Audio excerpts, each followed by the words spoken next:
What's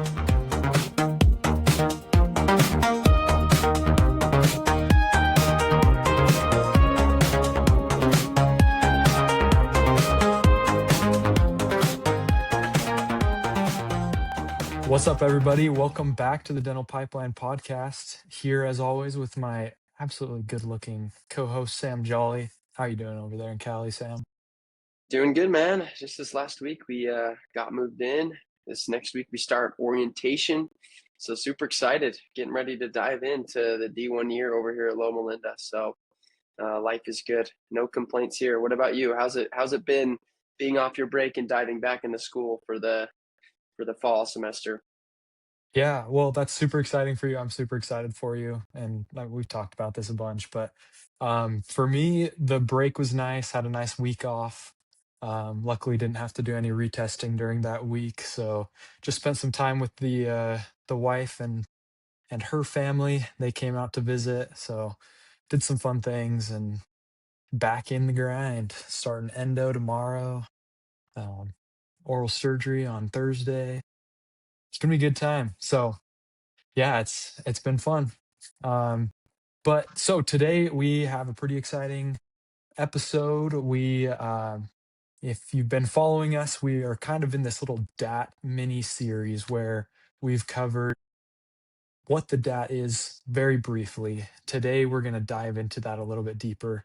We've talked about how to schedule out the DAT and really like where you want to spend most of your focus and energy on. And so today we want to talk about the first two sections of the DAT, and that is the Survey of Natural Sciences and the PAT. Exactly. And we're just super excited to kind of break down this episode into that first section. And before we dive straight into the Survey of Natural Sciences and the PAT, we wanted to give a little context to what good studying habits looks like in the first place. Before we attack the beast of the DAT, it's important to know certain strategies we can use to retain information better and make those study sessions we have work for us a lot more.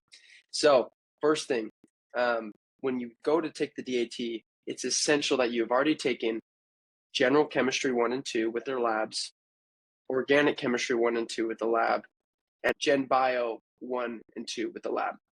So when you have all those classes, you're going to be well prepared for at least the two main sections within the Survey of Natural Sciences, being General Chemistry and Organic Chemistry. For example, when I went to take the DAT, I studied heavily for the DAT while I was in my second semester, or in the semester taking Organic Chemistry 2 with the lab. That kind of allowed me to have organic chemistry super fresh. So when I went in and took the DAT, I didn't have to spend a ton of time studying OChem because it was fresh on my mind. So basically, when it comes to your timeline, as we've discussed in the past, make sure you've covered content in your academic journey before going to take the DAT, just because it will make studying for it more of a review than seeing it for the first time, which is how these study softwares like DAT Bootcamp, DAT Booster we mentioned, that's kind of the approach they take, is to help you review information you should already know rather than teaching you something for the first time. So we're going to go over some general study habits and tactics that can hopefully help you and improve your studying if you don't already have this implemented into your studying. So we're going to start with testing your knowledge. You want to let yourself, so when you're studying, testing your knowledge is huge. I've read a couple of books, and one of my favorite books on learning is Make It Stick. And the whole premise of the book is learning to learn, not to memorize. And so to help make information actually stick in your brain, testing that is crucial. You need to keep on taking practice tests and quizzes, whether you're making them yourself or you get them online from a different online resource like DAT Bootcamp. This is pivotal in your studying. So, testing your knowledge, you need to let yourself struggle to remember. And when you do that, it sticks in your head so much better. Sam and I have talked about this a little bit. When we were doing our organic chemistry, it was a very, very rigorous program. And we got access to both the textbook and then a practice question guide where it would go over answers for your practice questions. And that was a separate textbook. And I knew a lot of people who would go through the questions and maybe struggle for like a minute, and then they'd go into that textbook and find the answers. But I really tried to give myself 5, sometimes 10 minutes to struggle through problems, and I felt like I learned it so much faster and a lot better, to where once I was on the test, I had seen something similar to that, and I kinda knew the process of how to think through a problem like that.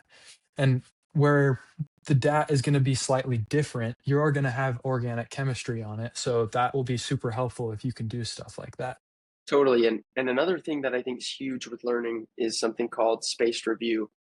Some of us may be really familiar with this topic because we use flashcards such as Anki or Quizlet. Spaced review is as simple as repeatedly on different days at different times to review content, especially the content you struggle with. This doesn't mean simply sitting down and reading content one time through and saying, I'm good, or rereading a paragraph over and over and over again. And we'll talk about how it can be a big problem for people when they're trying to study is thinking, oh, I've read it, so I've got it down. But space review allows you to see something multiple times and create those pathways in your brain that make that information stronger and more relevant to you.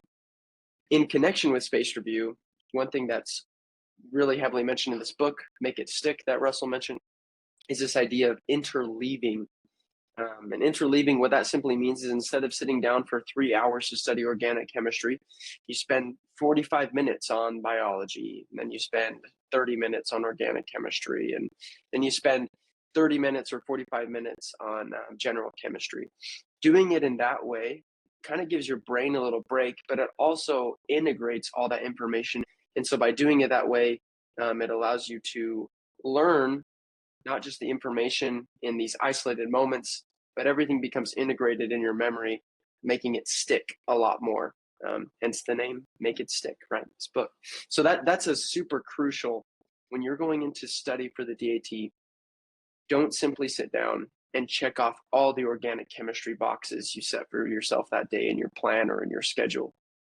Go through and see how you can incorporate a mix of those different topics for shorter periods of time and interleaving or interconnecting these different topics, and that'll solidify that information for you much more.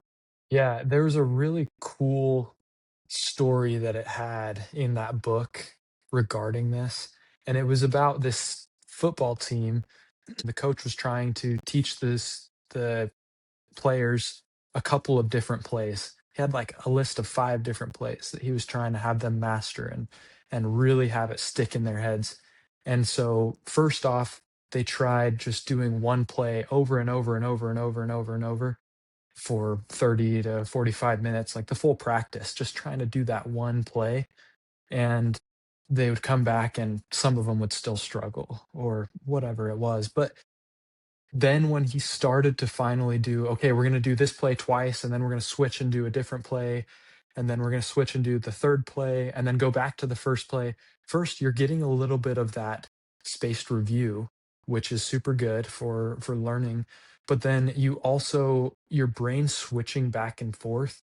It helps things solidify and strengthens those connections that your brain is making, which is really interesting and seems a little counterintuitive. It also gave a couple of examples about um, shooting a bow and arrow or tying knots. And at first, it seems like it's harder to remember. But when put in a stressful situation, your brain performs better after doing interleaving than it does with just a solid practicing one type of question. So that's super nice. And then kind of hand in hand with that is this idea of elaboration. You want to ask yourself why. When you're struggling to understand a concept, just trying to memorize what the answer is isn't going to help you super, super well. So, for example, we have a practice question for all of the sections. And you'll see with our biology practice question, it talks about hormones and understanding the hormones. Sometimes, if you want to understand what the purpose of a hormone is, you have to understand how it does what it does and what are some of the side effects too. So you ask, why is this hormone being released? And so think about insulin, for example. If insulin is being released, it means you have a lot of sugar in your blood. And so your body is trying to lower the blood glucose levels. And so if you can understand that, then you can understand the downstream effects of what insulin will actually do. And then you can also understand diabetes and some of the other diseases that come with that as well. So understanding more is better than just simply memorizing. Yeah, and this leads me to maybe some of the common mistakes that people make when they're trying to better their learning strategies. Just as you mentioned, Russ, it's important to struggle through something. Sometimes we think as long as I put in the right time, then I'm going to learn this topic, which isn't necessarily true. You could spend all day reading the words in an organic chemistry textbook, but if you don't put the pencil down and you don't draw out the mechanism, it's going to be really hard to learn that mechanism. I don't know about you, I don't have photographic memory. So the only way I was able to get organic chemistry down was when I would go down, get a blank piece of paper, and try and write down everything I knew, including those mechanisms, drawing them out. So that's something super important to understand. And I mentioned this earlier. If you go and just read the material, that will not prepare you to integrate that information and have it go deep into long-term memory. You have to put that pencil on a piece of paper and write down what you know and challenge yourself, struggle through it, and then ask yourself why as you're going through it.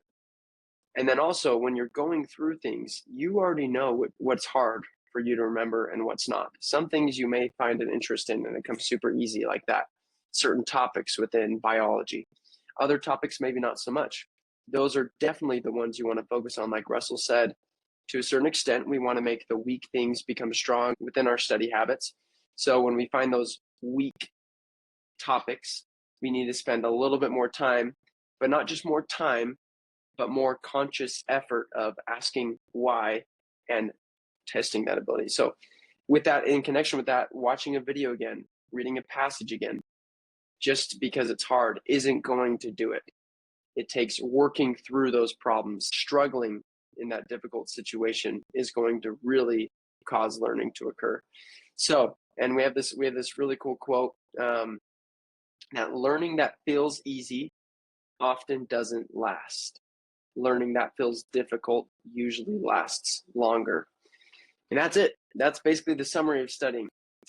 If something's hard, pushing through that means it's a lot less likely to leave your memory.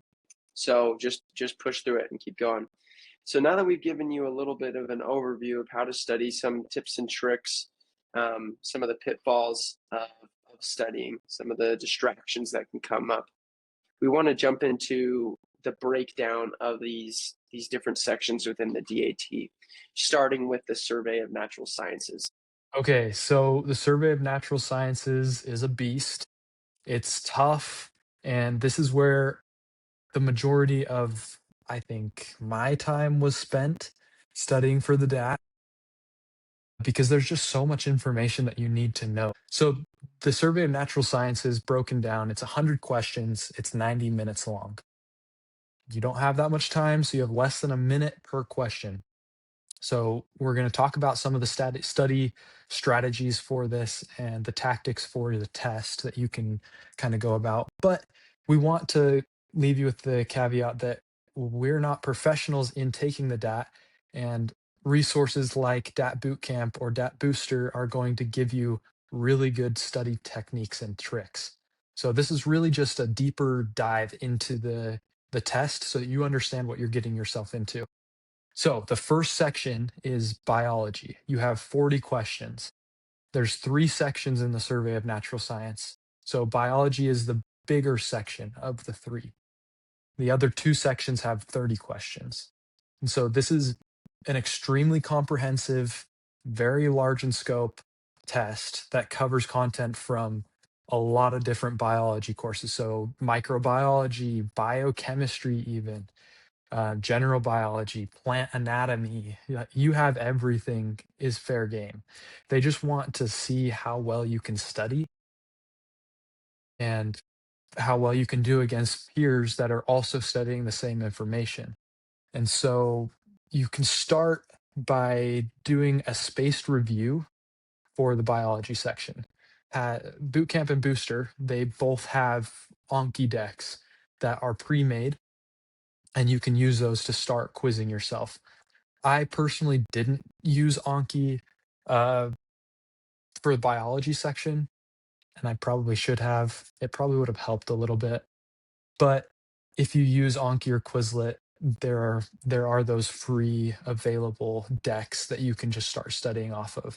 But you want to do the videos that they have as well to do the content review before you actually start diving into those cards, because there are a lot of cards. So it can become overwhelming very fast.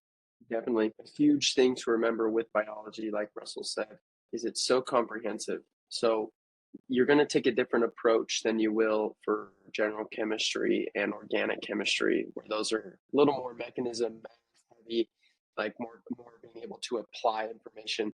And when you're taking the actual DAT, the biology section, if you get to a question that stumps you, move on. Don't sit there and wait forever. Because in all reality, you either know it or you don't when it comes to the biology section of the DAT. So those first 40 questions, you should be able to move through them. Even though it's the largest section of the Survey of Natural Sciences, it should be the fastest of the three, even though there are an additional 10 questions, because it is that simple. You either know it or you don't. So by doing these flashcards, by doing these space review, it allows you to get an idea of all this information, and have a more comprehensive approach as you dive into this biology section. And I think now is a good time, before we jump into the general chemistry and the organic chemistry, we wanted to go through an example question from each section. So the first, for the biology section, the question we have here is, which of the following hormones both constricts blood vessels and dilates bronchioles? So if you think about this, you should know this or you don't, because it's a biology section question, right? So if you know this, you know that this is a fight or flight response, right? For the blood vessels to constrict and the bronchioles to dilate to let more air in. Then you could go with answer D, epinephrine. And we haven't checked these answers all the way. So if this is wrong, then that's on me, right? But maybe that's a good depiction of what should happen on the biology section too, is okay, I think it's epinephrine, I hit D and I move on just to the next thing, because that seems to make the most sense. So yeah, that's an example of the biology test question. With that, we're going to just go over briefly what the general chemistry section looks like as well. With the biology section, just kind of keep this in mind. You're going to want to have about 20 to 30 minutes of your test time dedicated to that biology section, so that you have ample time for this general chemistry section. So this general chemistry section is 30 questions long. This is tough because you only get a periodic table on the test. So you don't get a calculator, and there are a couple of questions that you're going to need to be able to do some math in your head or on some paper, and that takes some time. So you need to be able to work fast and efficiently on these questions. And if it's a really, really tough question, once again, flag it, click your best guess, and move on. And then if you have time at the end, go back to it and try to get it right, because this is huge. Like, you can get 100% on these sections very, very well and very easily. It's very doable.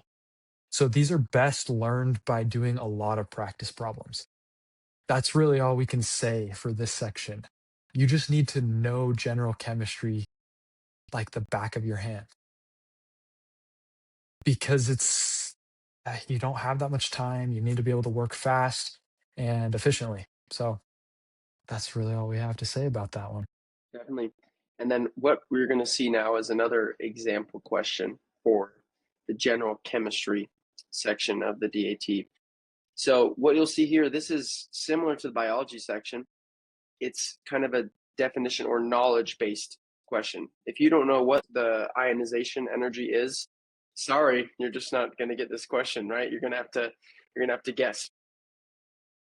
But like Russell mentioned, a lot of them are also math heavy. Even though you do get a periodic table, you don't get a calculator. So with this example question, we don't show you the math side of things, but like Russell said, whatever software you use for studying, they will teach you a lot of tips and tricks for how to do quick math in your head when you're going through these problems. But for this question, we have which element has the smallest first ionization energy? And when you pull up your periodic table, okay, and you look at the trend, the smallest would be the very far left on the periodic table. So it'd be lithium, if I'm not mistaken. But once again, like I said, this is a perfect example. If you get to this question when you're taking the DAT and you don't know, and it's a type of question like this where there's no math, there's no figuring it out, it's just take your best guess and move on. While you're studying and reviewing, hopefully you learn and review all of this information so it isn't a surprise when you get to take the DAT. But if something pops up and it's a surprise, then treat it like a surprise because all questions are worth exactly the same and just move on to the next part. So yeah, that's that for general chemistry. So then that moves us on to organic chemistry. And then once again, this is a 30 question exam or section. And so hopefully at this point, you've done 70 questions, and these are the last 30 questions that you have. And I think if you know organic chemistry really well, this question or this section you can fly through. And you might only have 15, 20 minutes left in the test, and you should be able to fly through it. So, one of the best pieces of advice we can give you is learn organic chemistry super well while you're in OChem. Take the time to really learn it and get as much out of it as possible. I know you're not going to be an organic chemist, but really take the time to learn it because you're going to do so well on this part of the test and it'll drag your score up if you can do really well on it. It'll bring your academic average up. And it's super nice when it does. Just like Russell said, organic chemistry, the best thing to do is just learn it while you're in that class. And that's part of the reason why I ended up taking the DAT when I did right after OChem 2, because it was so fresh and it was in my mind. As many of you know, if you have or haven't taken OChem, there's a lot you need to learn. And as you get closer to the end of OChem, it doesn't get easier necessarily. It seems like there's more and more and more and more information, and it just continually builds on each other. So learn the fundamentals really well.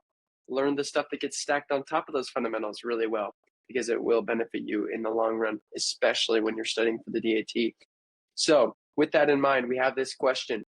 Which statement best describes the conformation of the following molecule? As mentioned before, if you don't know it, right, then move on, because there will be some questions. There's some questions that you probably do know, and every single question is worth the same. But you should know this because you're going to have time to review and you have taken this course before. So if you look at this diagram, right, we've got our Newman projection here. What we're going to say is okay, well, those methyl groups are on opposite sides, so it looks most stable. It's not eclipsed, it's staggered. So, and it's anti, right? So E would be the right answer in this situation. And if you can answer it without looking at the multiple choice, perfect. You can move to the multiple choice answers if you're having struggle, but in this case, by just simply looking at it, if you had OChem fresh in your mind, you should be able to go through and find the right answer immediately. So With that, we'll move on to the second test of the DAT, and this is your perceptual ability test, or PAT. This you'll either love or you'll hate, and hopefully as a dentist or a future dentist, you're going to love this section. I thought it was super fun, and it was a good break from the monotony of math and just straight memorization questions. So this is all about building your visual skills through daily practice. That's kind of how you're going to do the best on this, is when you practice every single day. And that's very similar to dentistry. So this is very applicable. If you practice every single day, I mean, that's why we call dentistry a practice. You have a practice because you're practicing every day. You're not, I mean, you're a professional in this field, but you're practicing every day on patients. And so this section is 90 questions total, and it's 60 minutes. That gives you approximately 40 seconds per question. Some questions you're not going to need that much time, but some you will, and some you'll need a little bit more time. So practice problems, once again, are huge here. You need to practice as much as you possibly can. So be consistent with this every day. Instead of going and doom scrolling on Instagram or Facebook or TikTok or whatever, just don't do that. Use the PAT generator that these programs are going to give you. They're super, super fun. Well, fun is relative. I think that they were super fun, and it really helps you improve your scores as well.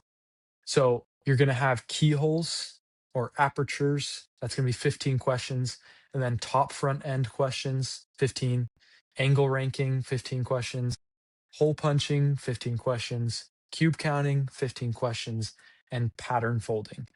And so we want to go through each type of question real quick. We're going to try to make this quick for you. Yeah. So first thing, keyhole apertures. As you can see on the screen, if you're with us on YouTube or on the video on Spotify, we're displaying what a keyhole or aperture question would look like. So like Russell said, there's 15 questions of each of these styles. So this first one, if you look, and you'll learn a lot of the different tips and tricks as you're going and studying in your software programs. But you basically what you see is you see a 3D image on the left side, and the A, B, C, D, E, those are holes, and you're basically trying to figure out that 3D image, which of these holes could it fit through? And there's only one right answer. And you'll learn how to do this, but the correct answer in this case is D. By looking at the lines and looking at the borders, you're able to see pretty quickly that it's not A because that triangle is too low. B, it's not thick enough on that bottom side. For C, the overlap isn't right on where the box and that diagonal line comes through. And then E is just has too short of a leg. And so that leaves us with D. And anyways, like I said, there's a lot of different strategies when you're learning these. Like Russell mentioned, practice, practice, practice is ultimately what's going to give you, is going to help you learn how to handle these problems. So the next one on the docket is top front end. So top front end, as you can see, here we have, you basically get to see an image from the front view, the end view, and the top view. Well, you only get to see two of the perspectives, and then you get your options are the top or front or end view that's missing. So you can see here we have we've been given the front view and the end view, and we need to figure out, based on these shapes, which one is the top view.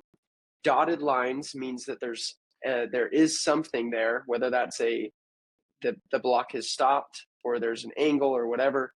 Something is there underneath that you can't see. So if there's a dotted line, that means you're looking for something from that view. You're looking for something underneath that piece if you're looking at the top view. So as we observe these different options we have here, Russell, you'll have to correct me if I'm wrong, but I think we ultimately decided on D, because if you look at those top corners, and we don't need to explain this in full, but by looking at the end view, you can see that there is a visible piece that should be chopped there, and that's only visible on D and B. And then also when you see that front piece on the end view, there's an angle, like it starts to angle down, which would show up, and that means it either has to be C or D. So we're left with D as the right answer for this one. All right, the next section of the PAT is your angle ranking. And so what this means is you're going to try to rank these angles, as you can see on the screen, from smallest to largest. This is difficult to do You're not allowed to put your hands up close to the screen, so don't practice like that either. And really, in this section of the PAT, you really want to be able to just fly through this section.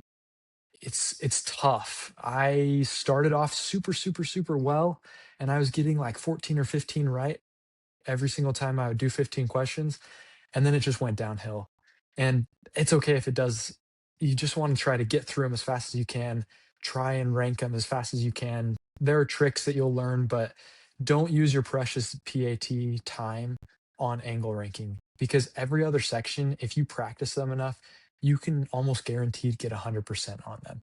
And angle ranking, if you practice it enough and you know the strategies, you can do it, but it's a little bit harder to. So with this one, we kind of came to the conclusion that it's probably D is the answer for that one. Then this next one is super fun, I think, and you're going to learn all the strategies for it.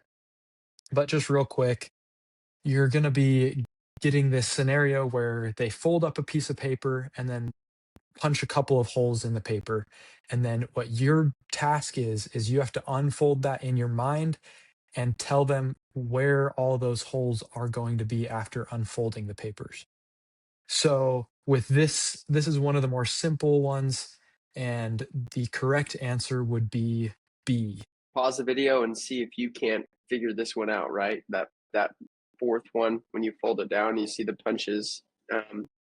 You just imagine it unfolding. But yeah, pause it if you'd like and see if you can figure out why it's B. It is pretty. If you take enough time on any of these, I think you can solve it.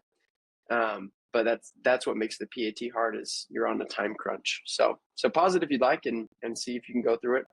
But yeah, we're gonna jump to that next section of the PAT, which is cube counting. So this one was also kind of fun. Initially, I started doing tallies because that was one of the strategies. But then I switched over to Russell's strategy, which what he would do is he would just really quickly scan, and you get really good at this with practice, and you just count on your fingers however many cubes there is. So this one, how many cubes have one of their exposed sides painted? So we're looking for one side that's visible. The bottom does not count. The bottom isn't considered painted. So it's just looking at all these cubes, you try and figure out which of them has one side available. If you look at that front one on the far left, that's going to have actually 4 sides, right, that are painted, if you think about it, because you have the one face on, you have the one on top, and then you have the 2 on the sides, but the bottom doesn't count. So that would be 4 sides. If you move back just behind that one, that's the only cube that has one side painted. And if you go through and look at all that, you'll realize that that's the case if you take the time to count them out. So the correct answer for this is A, 1 cube. This next section is folding. So you're given an object with lines, and everywhere there's a line, you can fold that shape inward. And you're trying to make a three-dimensional object, fully enclosed three-dimensional object from a flat piece of paper that's laid out. So some of them are very simple, just like this. Some of them are more difficult, where it's like a dice and you have just a bunch of dots, and it's very confusing at first, but you get some tricks and you can figure them out pretty quick. And so when you fold this object up, you're going to deduce that C cannot be possible because there's no triangle at the top. B can't be possible because there's a four-sided quadrilateral up at the top instead of a triangle. And so it has to be either A or D. And then if you look at the way that the angles are, it's an isosceles triangle, I believe is what those are called, where all angles are the same. So it has to be A, because D, there's one obtuse angle and 2 acute angles. Boom. Yeah, so that's the PAT section. That is the first half of the DAT. Like we said, if you want to, you can go back through these videos and pause on these example questions. If you want more practice with them, you can find free practice online. If you look up PAT questions, I'm sure some would pop up on images that you could take a look at and see if you're understanding what we're sharing completely. But also, when you sign up for these, for any of these software programs, they will have like a PAT generator or question banks you can pull from that will get you all the practice you could possibly need.